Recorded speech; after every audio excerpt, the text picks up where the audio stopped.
جی السلام علیکم، میں ہوں خالد ملک اور آپ دیکھ رہے ہیں سرکار۔ آج کا ویلاگ جو ہے وہ مرحوم جسٹس ارشد ملک، جن کی ویڈیو کا تذکرہ مریم نواز صاحبہ نے، یعنی جو نواز شریف صاحب کی صاحبزادی ہیں، انہوں نے فرمایا تھا، اور اس پر ایک لیٹسٹ ڈیولپمنٹ ہوئی جو کہ سمر ٹی وی کے اینکر پرسن ندیم ملک صاحب نے اس پر کچھ اپنی جو انفارمیشن تھی وہ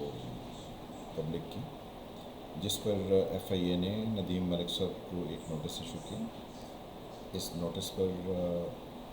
بہت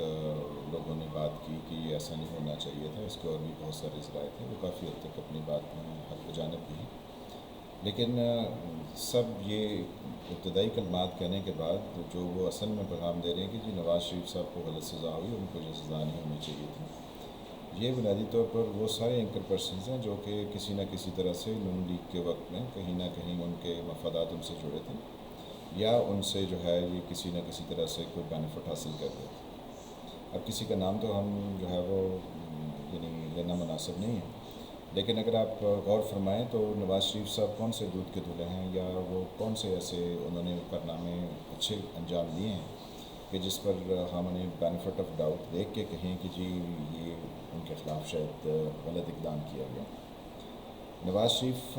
کا مکافات عمل کا سلسلہ جو ہے وہ جاری ہے۔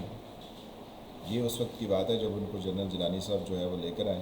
اور جنرل ضیاء اس وقت کے جو ایک فوجی حکمران تھے، انہوں نے کہا کہ میری تمام عمر بھی نواز شریف صاحب کو لگ جائے، تو نواز شریف اسٹیبلشمنٹ کے ساتھ لگ کے اس طرح سے کھیلتے رہے، اور انہوں نے پنجاب کے اندر، یعنی پنجاب میں ایسا نہیں ہوتا لیکن انہوں نے پنجاب کا نعرہ بھی لگایا کہ تیری پگ کو لگ گیا داغ، تو اسٹیبلشمنٹ کے ساتھ یہ اس حد تک چلے گئے کہ انہوں نے ملک کی جو ہے وہ چولیں تک ہلا کے رکھ دی۔ انہوں نے وہ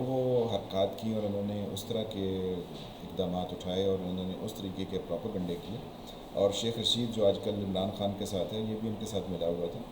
ہمایوں اختر عبد الرحمن جو ہیں، یعنی وہ جو جنرل ضیاء کے ساتھی جنرل اختر عبد الرحمن تھے، ان کے صاحبزادے، وہ آج عمران خان کے ساتھ ہیں۔ یہ سب اسٹیبلشمنٹ کے ساتھ مل کے اس طرح کی گھناؤنی یعنی دوسروں کے خلاف باتیں کرتے تھے اور اتنی غلط قسم کی گفتگو فرماتے تھے، اور اس وقت ان کی ایک ہی اپوننٹ جو تھیں وہ بے نظیر بھٹو تھیں، جس کے اگینسٹ یہ تمام لوگ اس طرح کی گفتگو فرماتے رہے، اور وہ بار بار کہتی ہیں کہ یہ جو ہے وہ اخلاق سے گری ہوئی حرکات ہیں، یہ اسٹیبلشمنٹ کے ساتھ ملے ہوئے لوگ ہیں، لیکن انہوں نے بہت پروپیگنڈا کیا، اور 35 سال تک نواز شریف یہ پروپیگنڈا کرتے رہے۔ جب اسٹیبلشمنٹ نے ان کو مکمل طور پر استعمال کر لیا تو پھر انہیں ایک ٹیشو پیپر سے بھی برے طریقے سے استعمال کر کے باہر پھینک دی۔ تو یہ بہت سارے ہمارے اینکر ساتھی جو ہیں وہ آج یہ ثابت کرنے کی کوشش میں ہے کہ جو نواز شریف کی یاد لوگوں کو آ رہی ہے، تو نواز شریف جو ہے انہوں نے کبھی کنفیس کیا ہے قوم کے سامنے آ کے کہ انہوں نے اسٹیبلشمنٹ کے ساتھ مل کے اس ملک کے لوگوں کے ساتھ کس طرح کے گھناؤنے کھیل جو ہے اس میں شریک رہے، انہوں نے کس طریقے سے اس ملک کے اثاثوں کو لوٹا، اور کس طریقے سے انہوں نے اپنے مخالفین کو نیچا دکھانے کے لیے اسٹیبلشمنٹ کی مدد سے ان کے اوپر الزامات لگائے، اور خالی الزامات نہیں لگائے بلکہ ان کے اوپر جو ہے وہ اس حد تک انہوں نے گلی کوچے اور محلے میں پروپیگنڈا کیا کہ وہ لوگوں کو شاید سچ بھی لگنے لگ گیا۔ تو نواز شریف صاحب جو ہیں وہ اب اس تمام چیز کی سزا بھگت رہے ہیں کہ 35-40 سال کے بعد، تو اگلے 20-25 سال کے بعد جو ہے وہ عمران خان بھی اس کی سزا بھگتیں گے، کیونکہ قوم سے جو ہے وہ اگر آپ برا سلوک کریں گے اور لوگوں کے حق پر آپ ناحق چیزیں کریں گے تو الٹیمیٹلی آپ کو اس چیز کو فیس کرنا پڑے گا۔ تو جہاں تک جج ارشد ملک کا تعلق ہے، وہ اس دنیا سے چلے گئے، ان کی جیسی بھی ویڈیو سامنے آئی اور جن کے پاس بھی وہ آئی، جیسے بھی انہوں نے ان کو نواز شریف کو سزا دی، لیکن کوسچن تو اتنا سا ہے کہ اگر نواز شریف وزیر اعظم ہے تو ان کے پاس اقامہ کیوں ہے؟ اس پر جو ہے وہ کسی کی یعنی عقل سلیم جو ہے وہ یہ گفتگو کرنا مناسب ہی نہیں سمجھتی کہ آپ اقامہ رکھ کے تو آپ جو ہے وہ ملک کے وزیر اعظم ہیں، یہ کیسے ممکن ہوگا؟ آپ کو تو اس بات پر ہی جو ہے نا وہ سیاست سے الگ ہو جانا چاہیے کہ میں اس قابل ہی نہیں ہوں کہ ایک ایسی ڈاکومنٹ میرے پاس سے برآمد ہو گئی ہے، یا میں اس کا ویلڈ یعنی جب تک وہ ویلڈ تھی ڈاکومنٹ تو میں اس ملک کا وزیر اعظم تھا، تو میں وزیر اعظم ہونے کا حق کیسے ادا کر سکتا ہوں؟ یہ آپ نے رکھی ہوئی کیوں تھی؟ اس پر جو ہے وہ کوئی گفتگو نہیں ہوتی ہے۔ پھر اس کے ساتھ جو ہیں وہ ان کے وزیر جو تھے،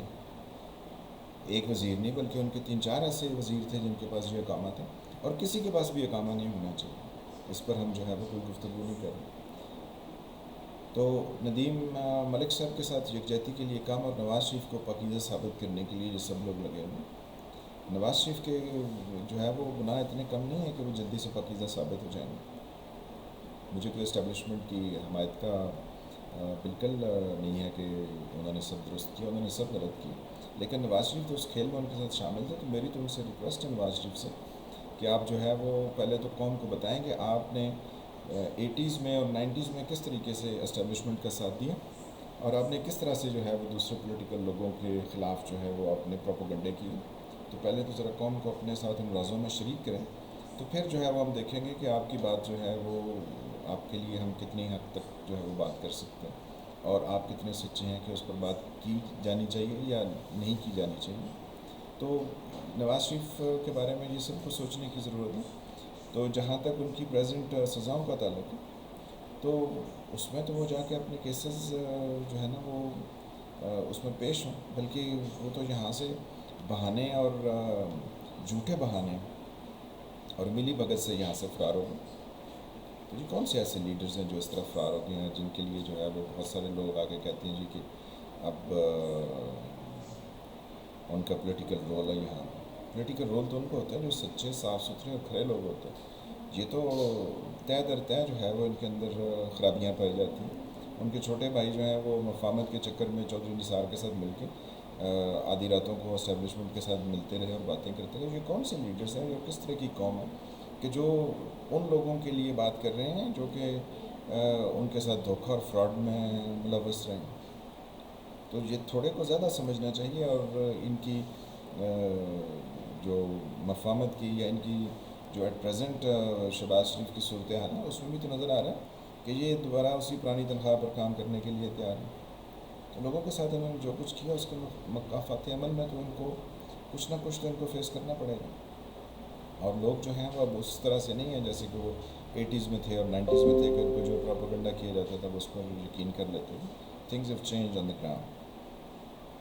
ملتے ہیں کسی اگلے ویلاگ کے ساتھ، تب تک کے لیے خدا حافظ۔